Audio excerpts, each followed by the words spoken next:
Well, thank you very much. I guess I should stand in front of the microphone. Does it matter? Can you hear me if I'm over here? This is just for recording? Okay. All right.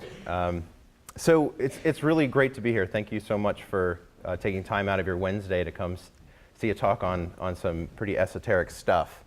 The talk I'm about to give is about cosmology. Cosmology is the branch of astrophysics that deals with the largest observable scales we can measure with from our Earth.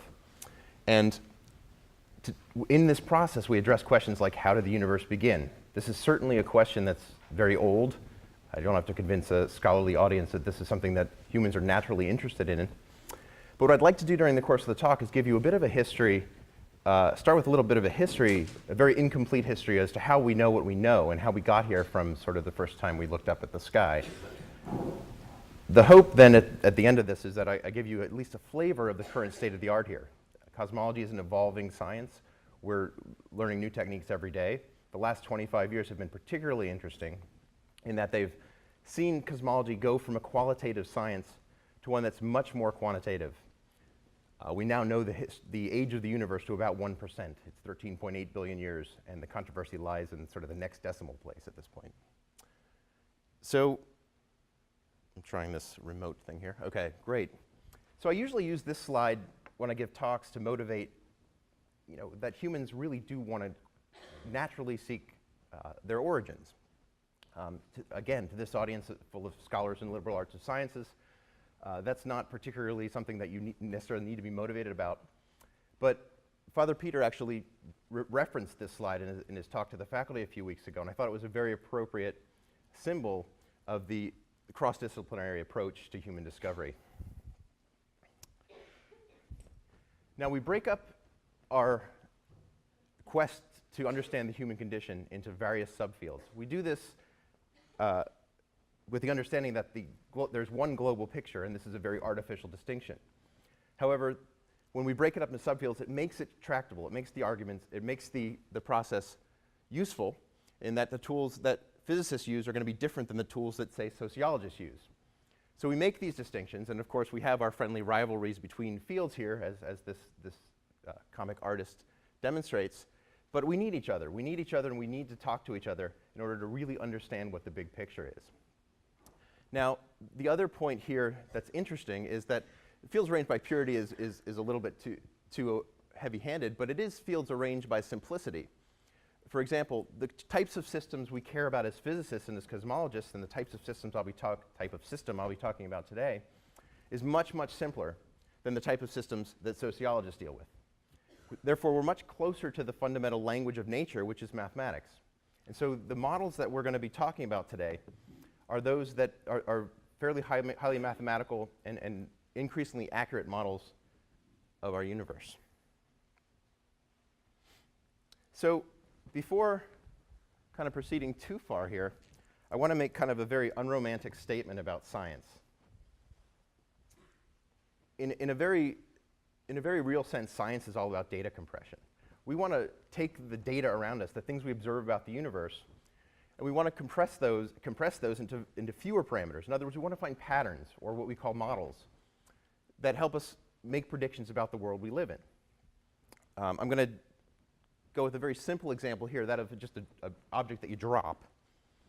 Right? And I can drop an object, and I can measure its speed as a function of time, and I can take, say, 25 data points. I can plot the speed on the y-axis and the time on the x-axis, and I have a perfectly legitimate description that's 25 numbers long of what that ball did, or whatever that object was. This has no predictive power in itself as to what's going to happen in the 11th second, what's going to happen next Tuesday, what's going to happen 100 years from now. However, it's not too hard to see that there is a pattern here. And we can fit those data with a line, and we can write an equation for that line. We can say that whatever value we get on the y-axis is related to the value on the x-axis by multiplying by a single parameter acceleration. And in doing that, we've actually done a data compression. Right? We've compressed these 25 data points to 1. And we've come up with a simple rule that describes this particular part of our universe. Right? There's two things to note about this. This is not a unique model, right? I could say that the speed perfectly well fits with these data if I say the speed is equal to the acceleration times time plus a term that's usually 0 but 100 next Tuesday. Right? That's not inconsistent with this model. And there are an infinite number of things you could think of that would do exactly that. So we tend to pick the simplest model that describes the data. And this is known as Occam's razor. It's a very, very good principle to follow in science. And it leads us to generally choose the simplest model. Now, we don't want to choose anything that's too simple for the data. As we get more and more data points and these data points become more accurate, we may have to add parameters to this model. Or in the very extreme case, we may have to supersede the model with something revolutionary. And both of those things are things that we'll see happen as we proceed from the first time we look up to the skies to our current modern understanding of cosmology.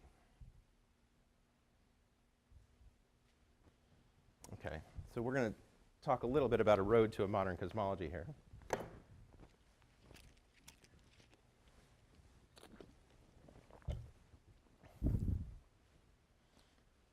So I want to start here. So cosmology really is the big picture in a very real sense. This picture here is the Hubble Deep Field. This is what you get when you take the Hubble Space Telescope and point it at a very small patch of the sky. To give you some reference, everyone kind of has an idea of what the full moon is. This is the size of the patch we're talking about. And this patch, obviously there's 100 of these, say, that cover the moon. And there's many, many things the size of the moon that cover the night sky.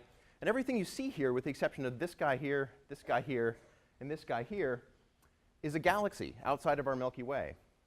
Right? And this is the darkest part of the sky we can look up at. And so there's a lot of stuff out there. And you can imagine, this is just this tiny patch of the sky. So the questions that we want to address here, what is all this stuff? How did it get here? And what's going to happen to it? Right? And those are pretty simple questions. We do this by using tools of astronomy. And we can't go out and measure a black hole's mass directly. We can't go out and do an experiment on the nearest neutron star. We have to rely on observations. Basically, processes in the universe that happen elsewhere and long ago produce radiation. They block radiation. They might reflect radiation. They might absorb radiation. But we can collect that radiation with our telescopes and make inferences about it, connect it to the physics that we know, and through time and the repeating of this process, we can use the whole universe as our laboratory this way. Now, one thing to keep in mind, as we look out further in space, we're actually looking further back in time. Right? We can think of this as us sitting here on the Earth here. Right? Even now, if I'm looking out in the crowd, I'm seeing you guys as you were about 30 nanoseconds ago. You're seeing a younger version of me by 30 nanoseconds. Those aren't times that necessarily prevent us from thinking of the speed of light as infinite when we're dealing with each other, face to face. But when you start to talk about light streaming across large distances in the vastness of the cosmos, that becomes important. For example, we can think of, in terms of when we look in all directions, we're looking at spheres. As we go out in distance, those spheres get larger and larger in radius. For example, at about 90 minutes in light travel time is where Saturn exists. Right? So we're seeing how Saturn as it was 90 minutes ago. Probably not much has happened in 90 minutes on Saturn.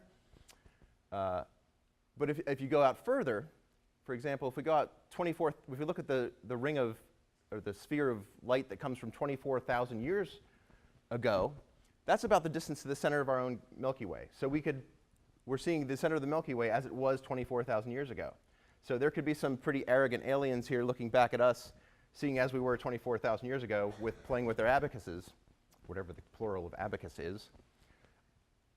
So this is nothing really compared with cosmic timescales, but it is significant in terms of, say, timescales of civilizations on our planet.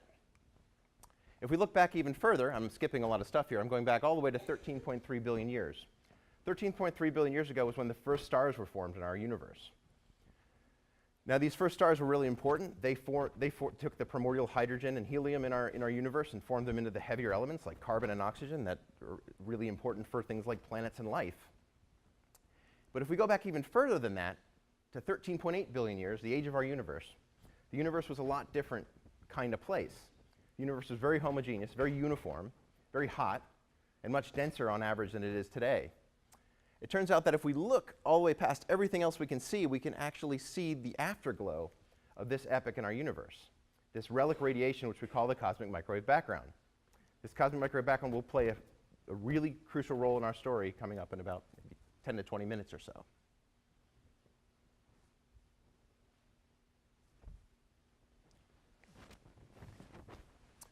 Okay, so maybe the first significant observation about cosmology was one that we didn't even realize was an observation about cosmology at the time, and that is that the night sky is dark.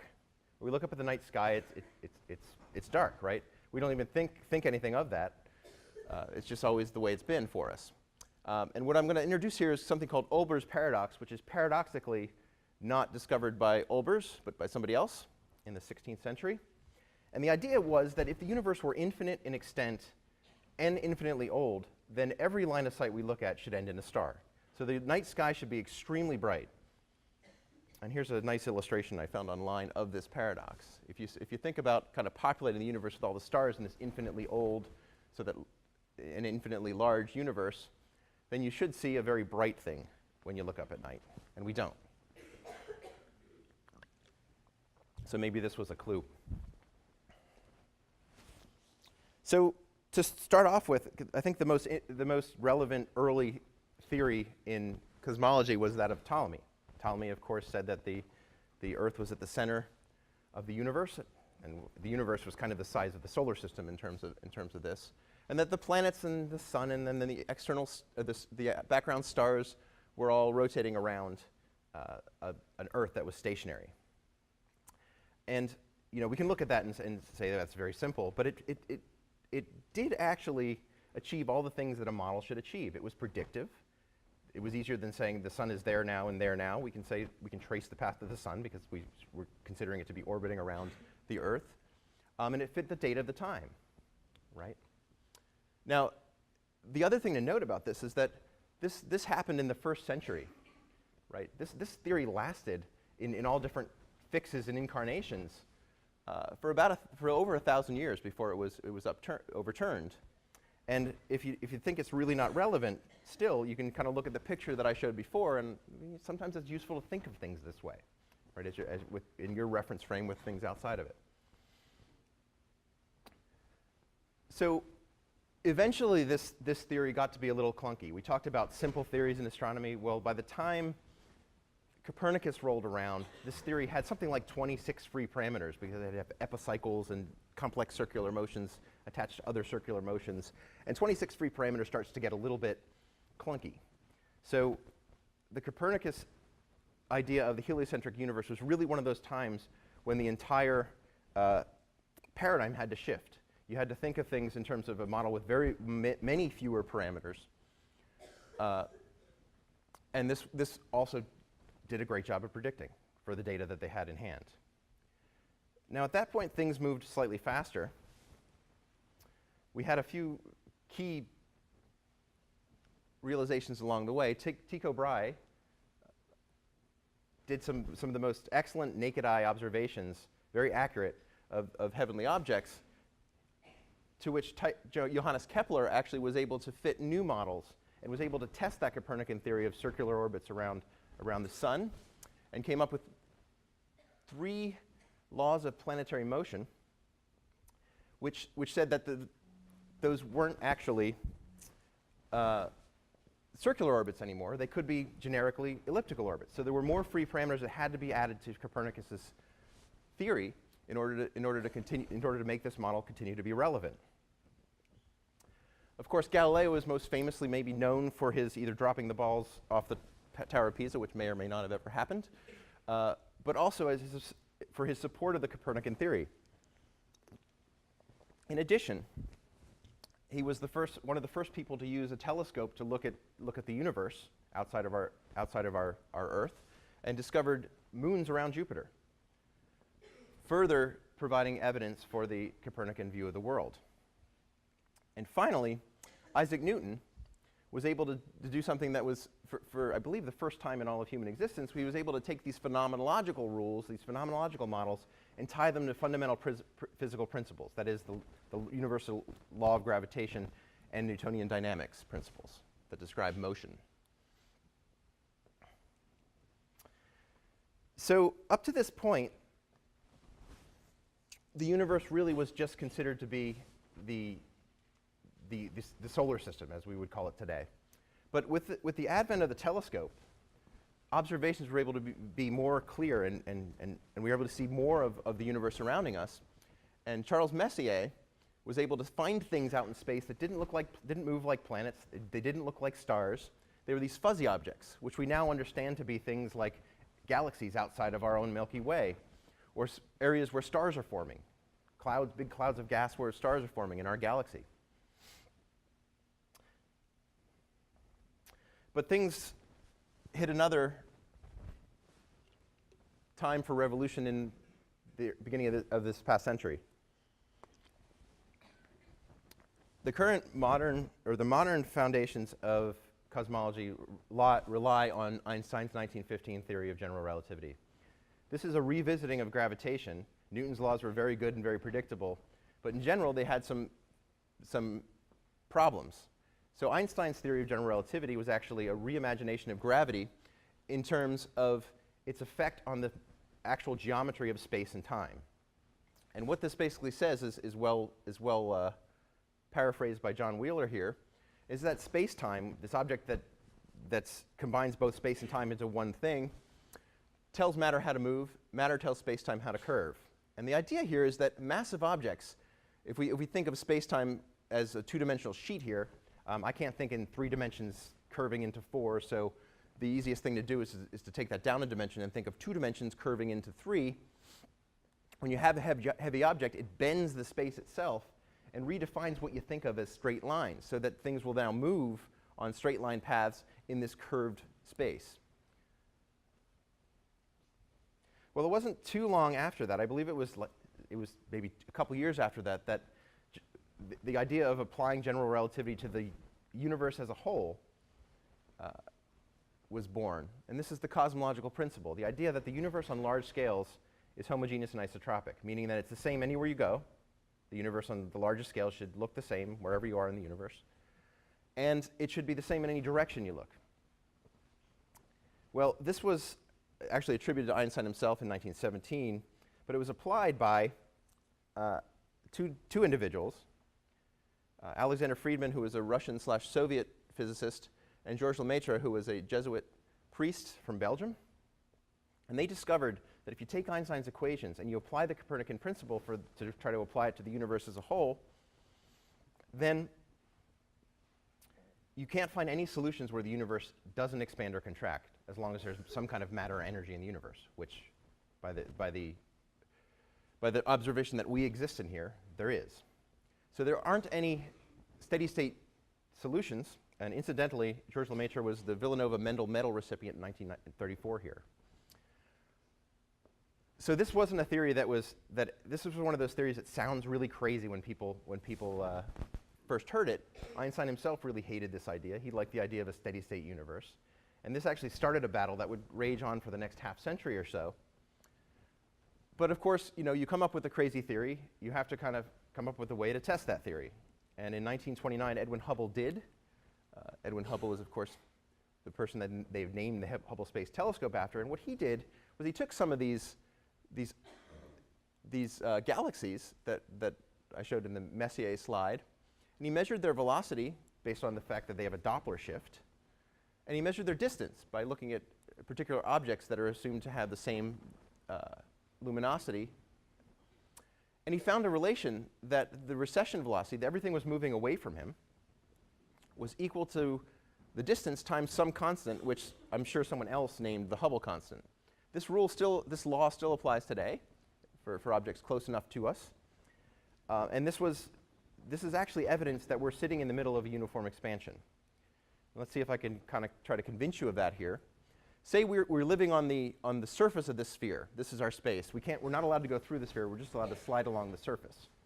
And what we're going to do is we're going to pretend we're this star here, And we're going to look at the distance to these other objects as we expand that sphere.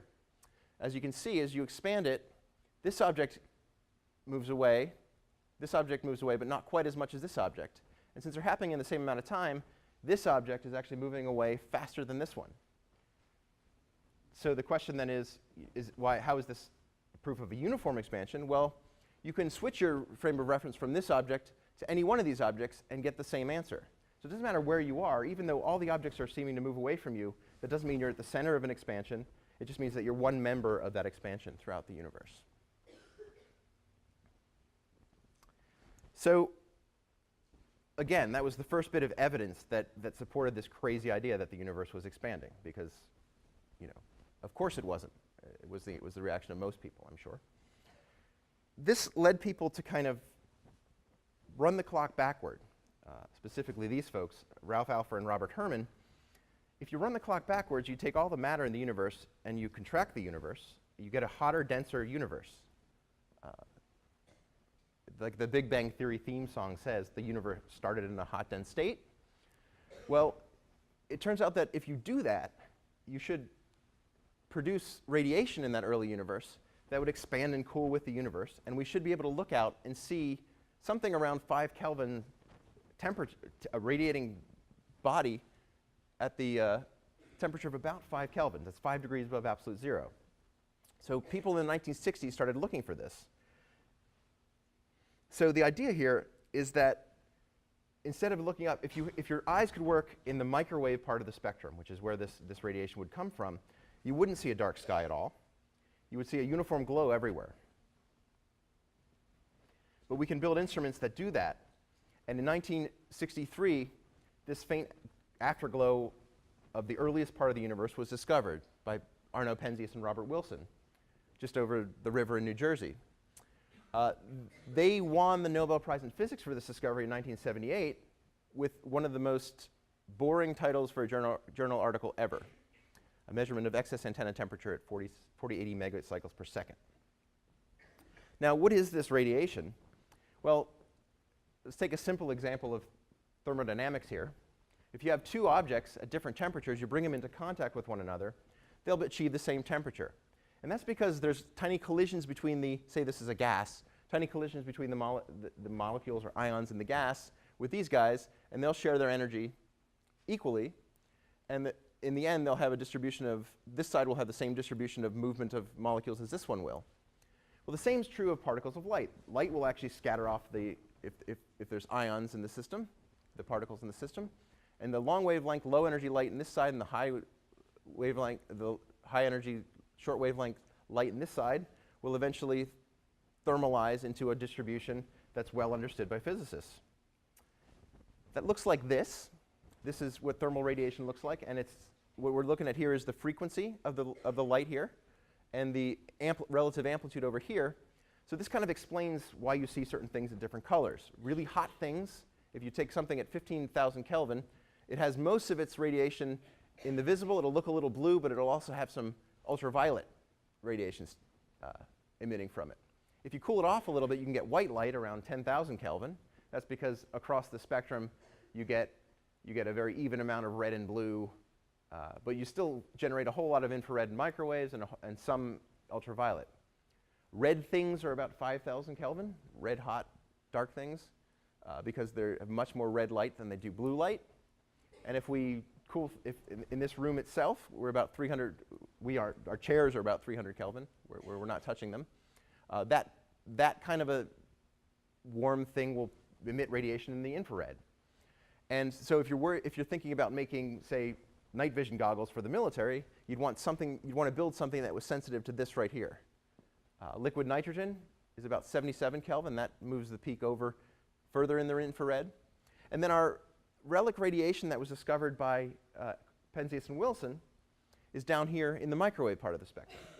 So if you have something that detects microwaves, you can study this radiation and get a look back at the universe as it was 13.8 billion years ago. In 1994, the COBE results, the Cosmic Background Explorer, this is a satellite built by NASA and launched to study this radiation. Once you know something's out there, you can think of things to study it in more detail. this actually discovered that the radiation that Penzias and Wilson discovered was not 3.5 Kelvin, not 5 Kelvin, but 2.725 degrees above absolute zero. And that it was uniform across the sky to 1 part in 100,000 or so, a couple of 100 microdegrees or something. And the other major discovery that they were awarded the Nobel Prize for was that it was uniform, but they actually discovered a significant anisotropy in this. And this is actually a part of the model that was predicted, because we needed something to not be completely uniform in the early universe in order to form structures later in the universe.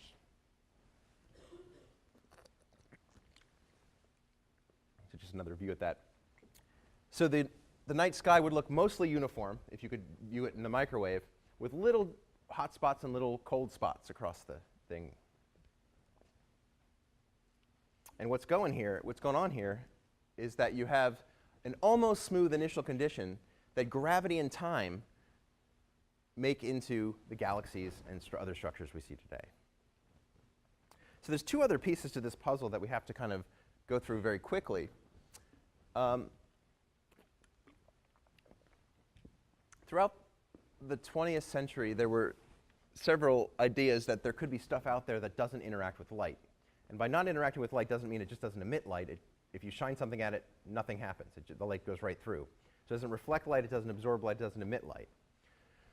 And this so-called dark matter was really first quantified by looking at galaxies and how they rotate. You can measure how they rotate. You can kind of look at where the stuff you can see is. And you can predict that via the laws of motion, you should get some kind of a rotation curve as you go out in radius. And it turns out that the data don't agree with that. So it has to be something in here, some dark matter, making this do what it does. This is maybe the coolest modern thing. This is the coolest modern piece of evidence for the existence of dark matter. This is a galaxy, two galaxy clusters colliding. The blue parts are actually the dark matter. These have already passed through each other. The blue parts are the dark matter. The red parts are the stuff that actually interacts. So the dark matter actually are thought to just pass right through this collision, whereas all the visible stuff in the galaxy cluster actually gets all messed up. And the nice thing is, I mentioned that cosmology is a mathematical science. This is a simulation of this kind of a thing. So you can see all the stuff that's not blue is the stuff that ordinary matter like you or I, and the blue stuff is this dark matter. So you can see that the dark matter just goes right through. The blue stuff, or the red stuff gets all tangled up with itself.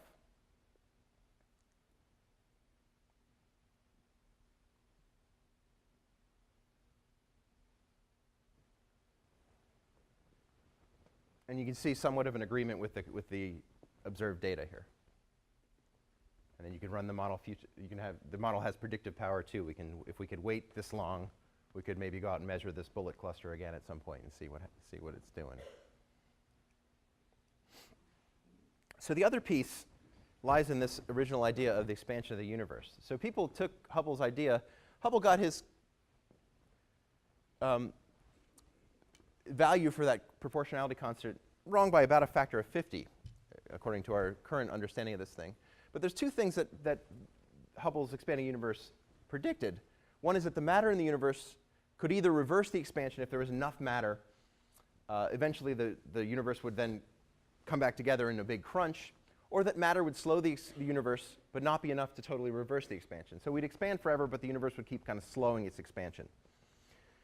Well, it turns out that neither one of those ended up being true. These folks in the late 1990s did Hubble's exact same test with more precision, with different, in a more precise way, and found that the universe was actually expanding more slowly in the past than it is today. And this is attributed to the existence of something called dark energy. So this was kind of a big surprise. These guys, again, won the Nobel Prize in 2011 for this big discovery. Again, a paradigm-shifting discovery in our universe. So kind of tying these things together is the cosmic microwave background. The COBE satellite took a full sky image of the cosmic microwave background. And this is kind of like how you'd project a full sky image on a flat screen in this oval structure with the North Pole here, the South Pole here, and the equator of the galaxy right here. So NASA launched another mission called the WMAP, or Wilkinson Microwave Anisotropy Probe, to get a better look at the cosmic microwave background, and found that these hot spots and cold spots had a particular pattern to them. This pattern is then analyzed, and the latest satellite was a European satellite that took this sort of our current state-of-the-art baby picture of the universe. And this is really looking at the universe as it was 13.8 billion years ago, with slightly overdense regions and slightly underdense regions, but overall this is extremely uniform. And these are actually the seeds from which stars and ultimately galaxies are formed. These overdense regions pull matter from the underdense regions over time and form our structure that we see. So the thing that when you analyze those data, you can tell a few things about the universe. You can tell what its energy content is.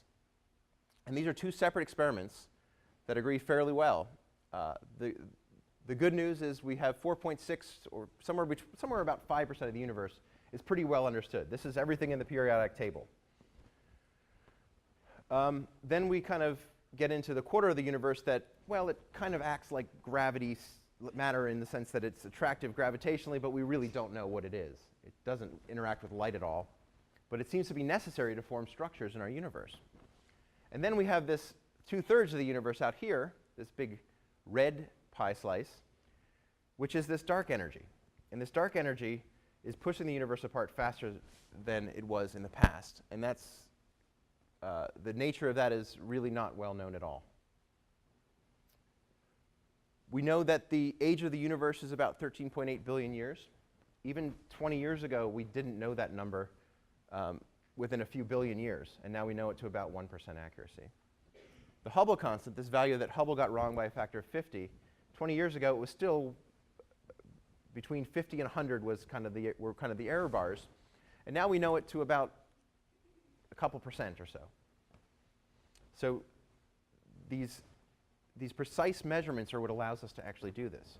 So the other thing that the coherent picture of the emergently coherent picture of cosmology, which we call lambda CDM, this is just sort of the technical word for the version of the Big Bang that describes our universe. The Big Bang being the generic phrase used for theories of the universe that involve the expansion and cooling.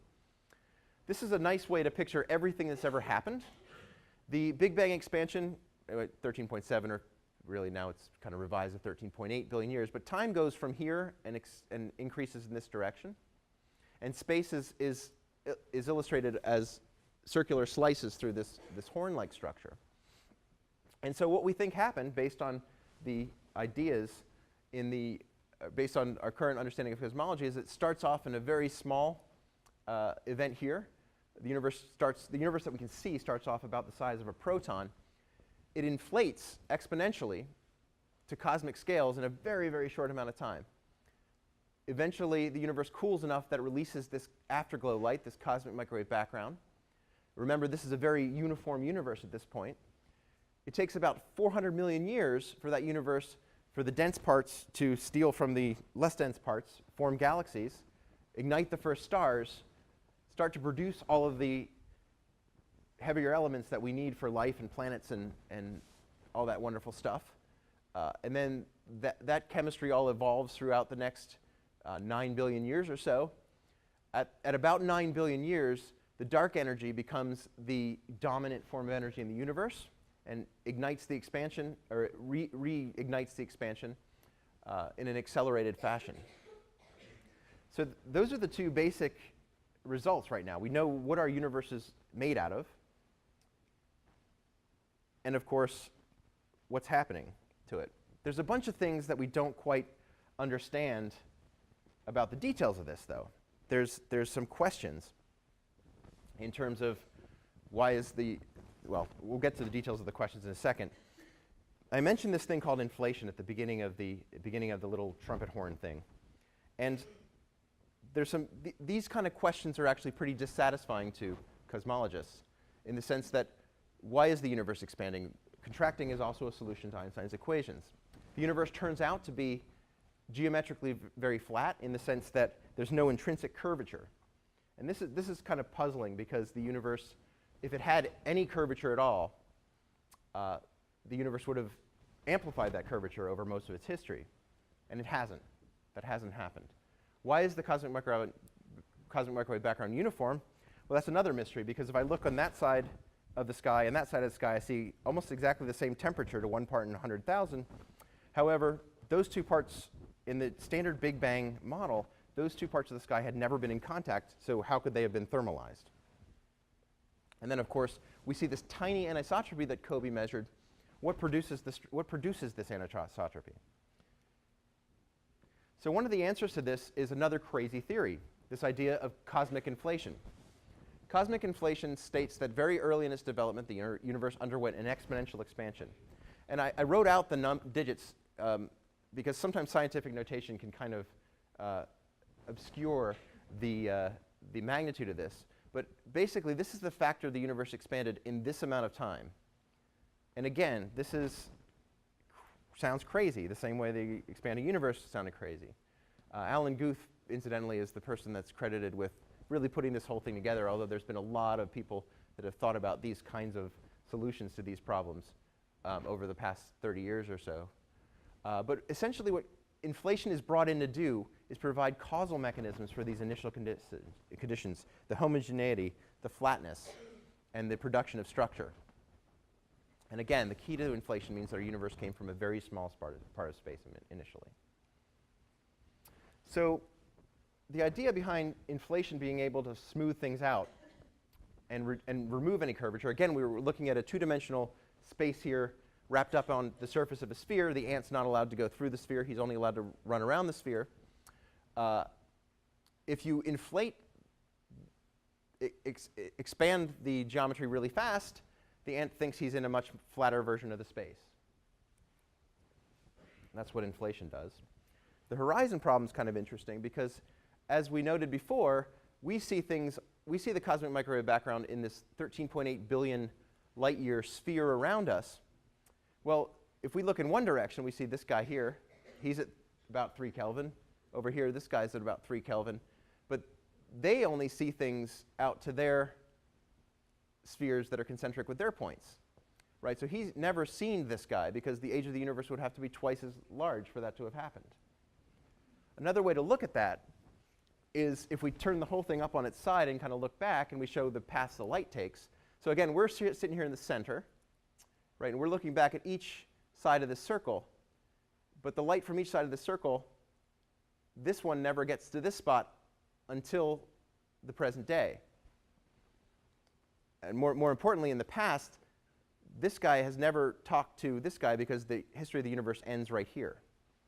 So what inflation really does is it alters our understanding of the history of the universe through this inflationary process so that these two guys could have communicated in the past.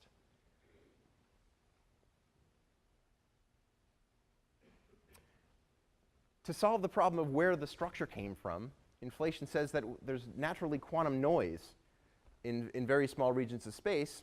What inflation does is rapidly inflates that to the point where that quantum noise then becomes densities on cosmic scales.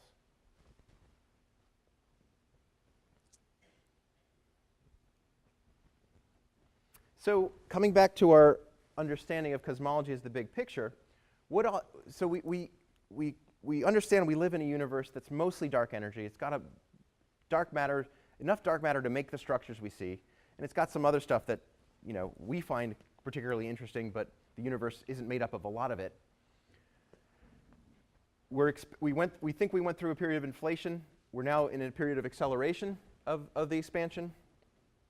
So we have some questions remaining, though, and these directly translate. So what is all this stuff? Really, the question is, what is dark matter? That's the stuff that's holding all this stuff together. And to find the nature of dark matter would be a very interesting step forward. How did it get here? Well, that's really the question of inflation, right? That's the part of the Big Bang that we really don't understand, the very beginning. What kind of mechanisms could have happened? And what will happen to it will likely be dominated by the nature of this dark energy. Is it some constant? Is it some evolving thing? Is it really an energy after all? Do we need a paradigm shift? So there are plans in the future, near future, to address these problems. For dark energy, there are a lot of ground-based telescopes really looking at the structure of space.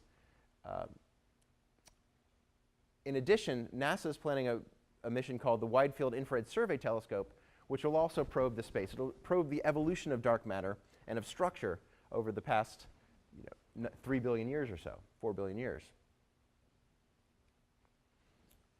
There's a couple ways people are looking for dark energy, or dark matter. The idea you can detect dark matter particles directly. People are building things to try to detect these very improbable interactions. You can also look for evidence of dark matter annihilation in space. And there's been so many hints of this over the past years where gamma ray telescopes have picked up some kind of a burst, and maybe it was dark energy, and then it turns out, or dark matter annihilation, when two dark matter particles actually annihilate and then produce light that we can actually pick up. But so far, no dice on that. The other thing we can do is we can try to make some and measure what it does. And that's the job of people in Switzerland and France with the Large Hadron Collider. This is the largest energy accelerator we have, where they smash protons together at high energies to see what kind of stuff falls out of it. And the hope is that at some point, dark matter might fall out of it.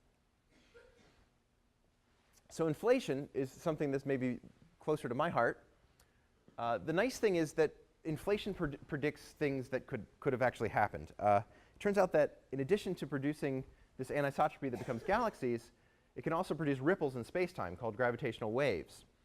These could actually have an imprint on the cosmic microwave background, this very small signal, 1 part in a billion or so.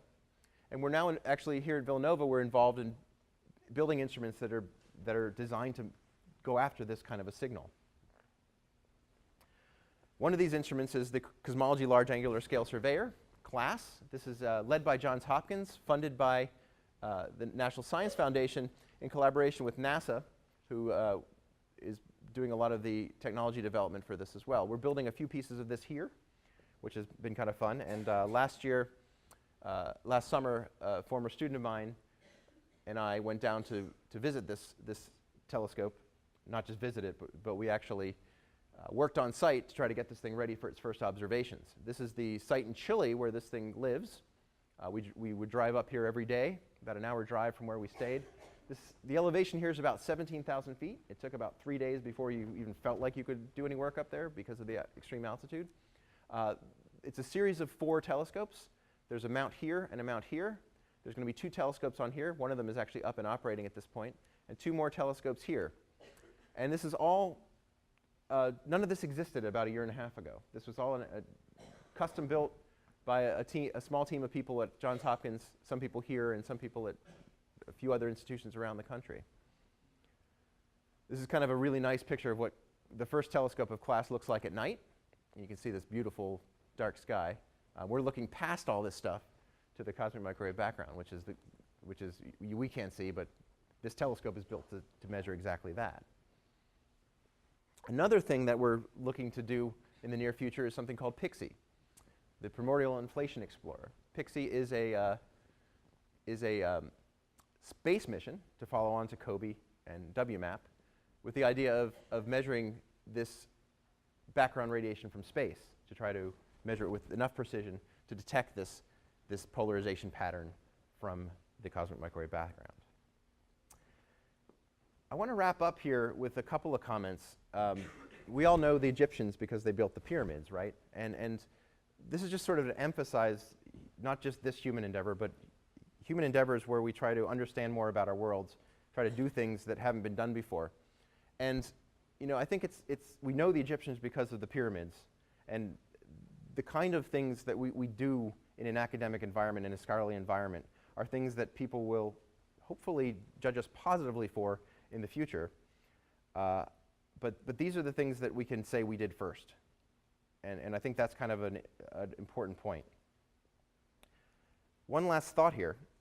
When every time you hit a stumbling block along the way, when you don't know what's next, and that was kind of true at the beginning of the 20th century as well, that at that point, physics really seemed like it was almost wrapped up, except there were a couple things that were sort of, well, we haven't quite done that yet. But those things ended up being opening up such cans of worms that you can imagine what life was like in 1900 versus what life was like today. And a lot of that is because we made such intellectual progress over that century.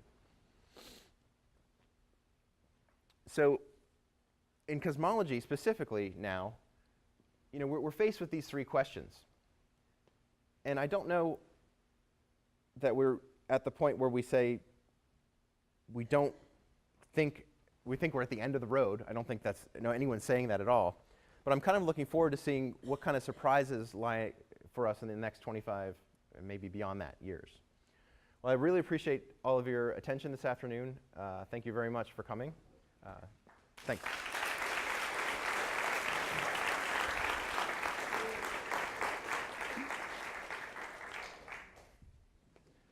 I think if you have questions, I'm happy to talk about them. If not, we can catch up on the way out or something. Yes?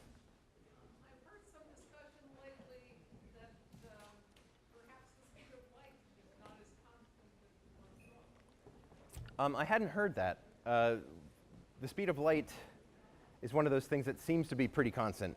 There was the perhaps what you're thinking of is the fact that there was some neutrino experiments that claim that some things could travel faster than the speed of light.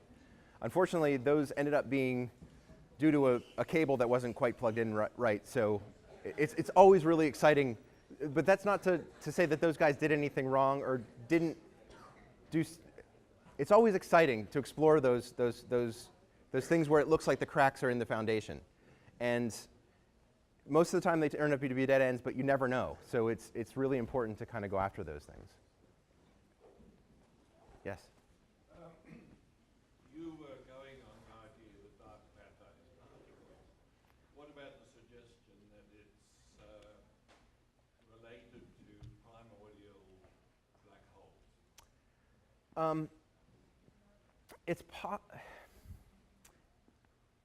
It could be primordial black holes, I suppose. You'd have to kind of come up with a mechanism for making those primordial black holes, and you'd have to kind of go after the limits of what that would mean otherwise observationally. If they were too small, they'd evaporate.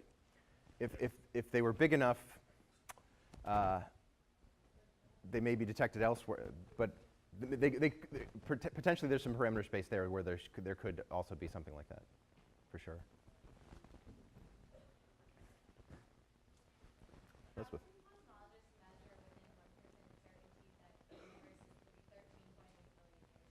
So that's a good question. So the 13.8 billion year history comes from actually looking at that cosmic microwave background, studying the statistics of that noise and statistics of that pattern in the cosmic microwave background, and then a models fit to that. And it turns out it's very similar to what I showed in terms of the object that's dropped and falling, right? But that model has 6 free parameters. And those 6 free parameters can be actually fit to millions of data points. And coming out of that fairly involved process is the age of the universe, the 13.8 billion. And it also gives an estimate of how significant that is. What's the uncertainty in that? And that uncertainty ends up being about 1% or so, 500 million years or something. Oh, sorry, less than that. About a factor of 10 less than that. Thank you for that question. Anything else? Well, thank you again for your attention this afternoon. I really appreciate it. It was fun talking to you all.